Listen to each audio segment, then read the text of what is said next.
अस्सलामुअलैकुम वरहमतुल्लाहि वबरकातुहू।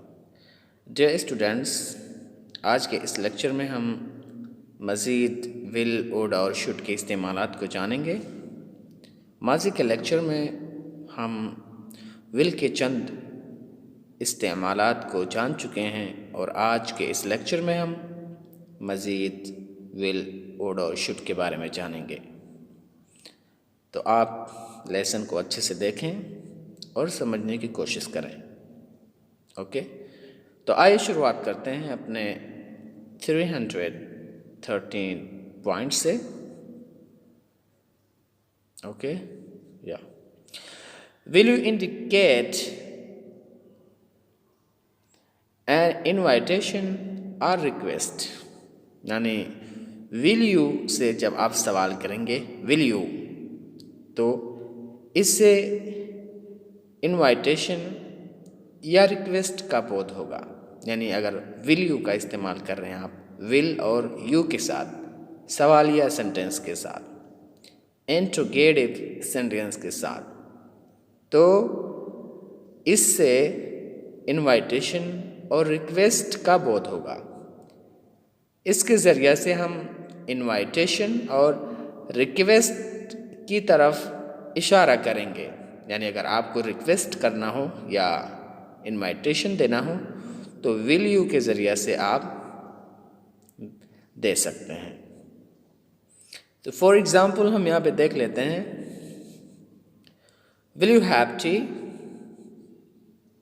क्या आप चाय पियोगे? यानी इनवाइट कर रहे हो, आप इनवाइट कर रहे हो, विल यू हैव टी, क्या चाय पियोगे? या ये रिक्वेस्ट भी हो सकता है, विल यू हैव टी, क्या चाय पियोगे तुम? या आप उससे मतलब पूछ रहे हो, इल्तिमास कर रहे हो, इनवाइटेशन दे रहे हो उसको। आप चाय पी रहे हो एक दुकान पे, आपका एक दोस्त आया तो आपने उससे कहा विल यू हैव टी, चाय पियोगे? तो आप उसे इनवाइटेशन कर रहे हो, उसकी दावत दे रहे हो उसे, या उससे रिक्वेस्ट कर रहे हो। Example number 2, will you lend me your scooter, क्या आप अपनी स्कूटर उधार दे सकते हैं मुझको? तो यहाँ पर देखिए, आपने अपने दोस्त से रिक्वेस्ट किया। यानी आपका एक दोस्त है, उसके पास स्कूटर है, by the chance you wanted to go to the market but you don't have any resource to go there, so you went to your friend and asked for his scooter. तो आप क्या कहोगे? Will you lend me your scooter, क्या आप मुझे अपने scooter उधार देंगे? तो यहाँ पर विल यू का इस्तेमाल किया गया रिक्वेस्ट के लिए। तो आप यानी कहीं भी इसका इस्तेमाल करें, मतलब विल यू का, तो इसका माना होगा इनवाइटेशन और रिक्वेस्ट अकॉर्डिंग टू द यानी कंटेक्स्ट, यानी जिस कंटेक्स्ट में इस्तेमाल किया जाएगा वहाँ आप माना समझ लेंगे। ओके, आगे चलते हैं और अब शुड और वुड के इस्तेमालात को देखते हैं। तो हमारा विल का इस्तेमालात हुए ख़त्म, अब आते हैं हम शुड और वुड के इस्तेमालात पर और उसके बारे में जानते हैं। Should and would are used, should और वुड का इस्तेमाल किया जाता है as the past equivalent of shall and will, यानी पास्ट के रूप में, यानी माजी के रूप में। अगर आपको माजी में कोई बात यानी कहनी थी तो वहाँ पर आप शैल की जगह शुड का इस्तेमाल करेंगे और विल की जगह पर वुड का इस्तेमाल करेंगे, यानी मावी के सेंटेंसेस में। और ये ख़ास तौर से इनडायरेक्ट सेंटेंसेस में होता है कि आपका अगर रिपोर्टिंग वर्ब पास्ट टेंस में हो और आपका जो रिपोर्टेड स्पीच है उसमें विल का इस्तेमाल किया गया हो या शुड या शैल का, तो वो विल वुड में चेंज हो जाता है और शैल शुड में चेंज हो जाता है। ओके, या तो माजी के इक्विवेलेंट हैं, ये माजी के मुतसावी हैं, यानी माजी के इक्विवेलेंट के तौर पे हम शुड और वुड का इस्तेमाल करते हैं। तो आइए फॉर एग्जांपल हम देख लेते हैं। I expected that I should या would get a first class. मैंने उम्मीद किया था कि मैं फर्स्ट क्लास पाऊंगा। ओके, तो यहाँ पर देखें आई एक्सपेक्टेड, ये रिपोर्टिंग वर्ब है। तो जब रिपोर्टिंग वर्ब आ गया तो यहाँ पर जो शैल था शुड हो गया, अगर विल होता तो उड होता। तो यहाँ पर आपने देखा शैल को उड में शुड में चलन कर दिया और उड को और विल को उड में। तो I hope that you understand it. और ये हमारे इनडायरेक्ट के लेसन में आ चुका है। He said he would be 25 next birthday. वो कहता कि वो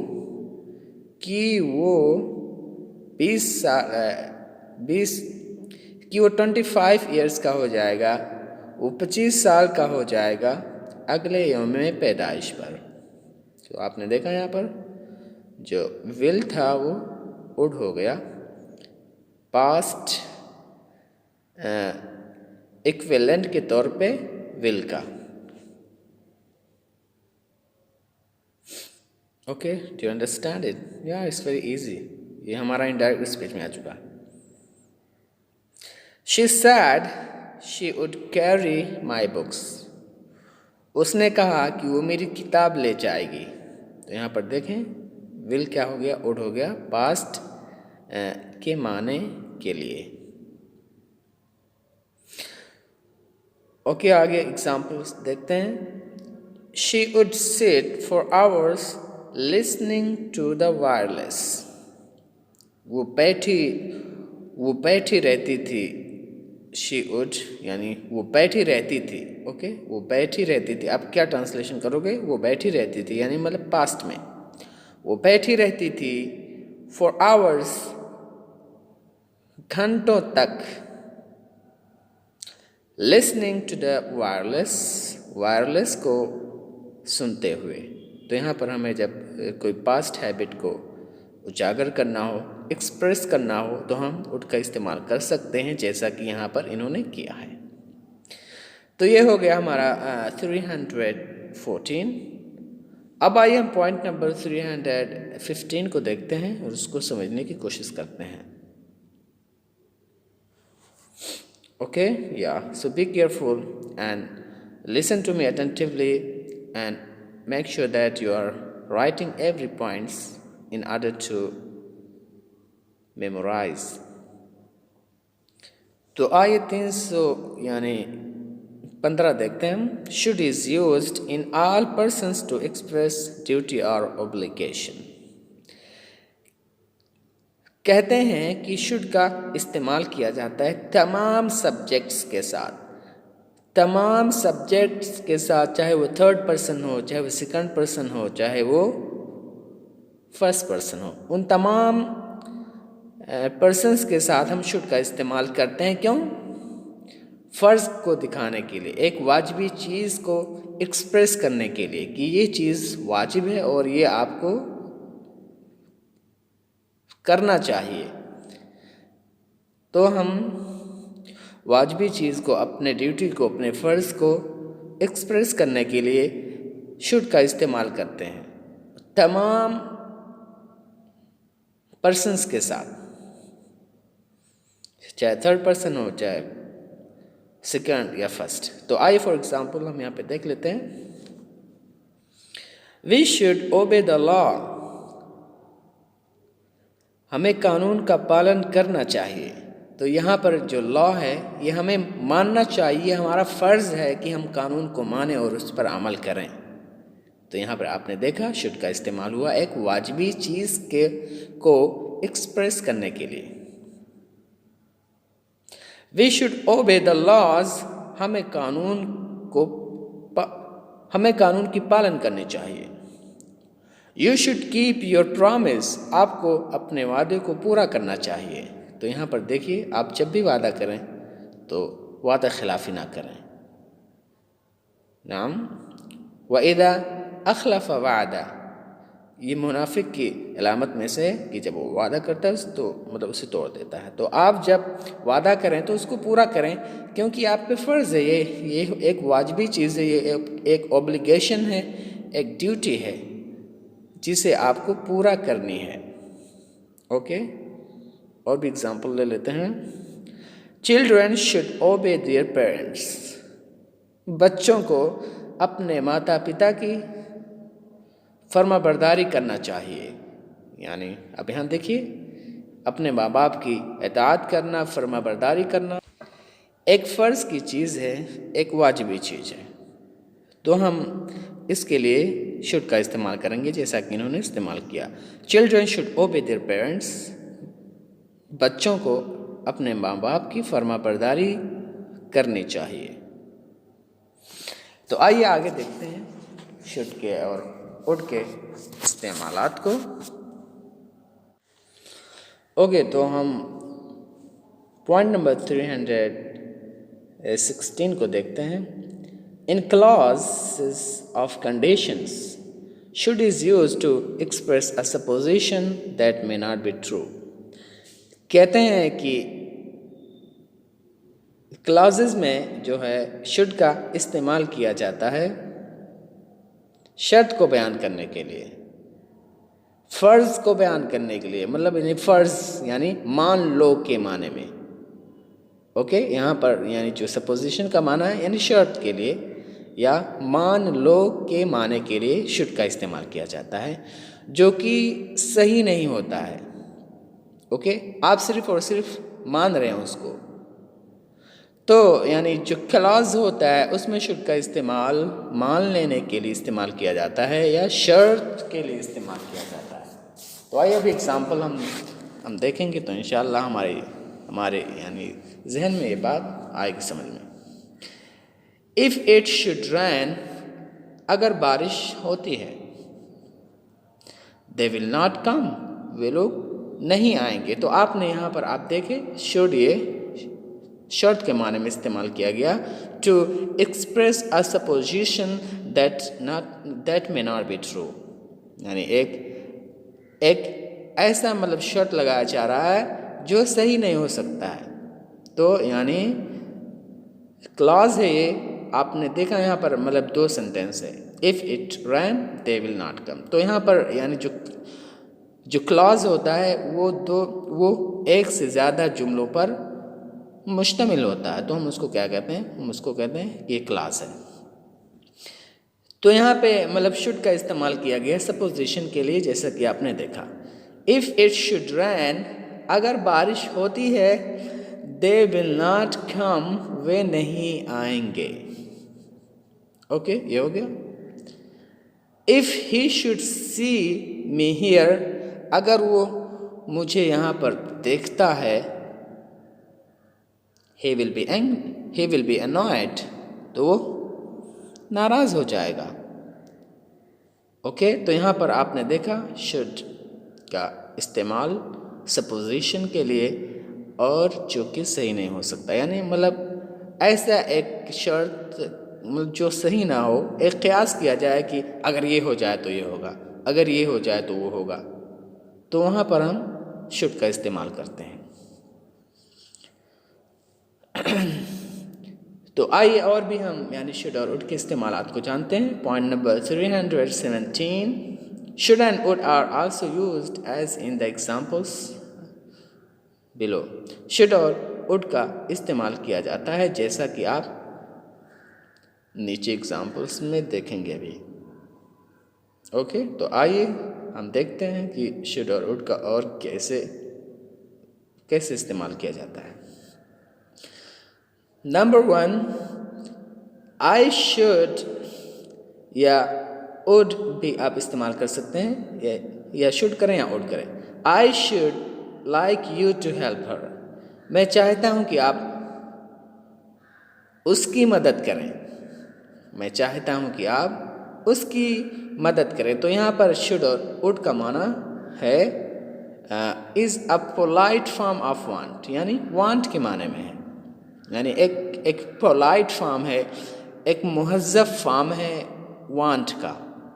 यानी किसी चीज़ के चाहने के लिए आप वांट का इस्तेमाल करते हैं, लेकिन अगर वांट का इस्तेमाल ना करें तो आप क्या कहें, आई शुड लाइक या आई वुड लाइक।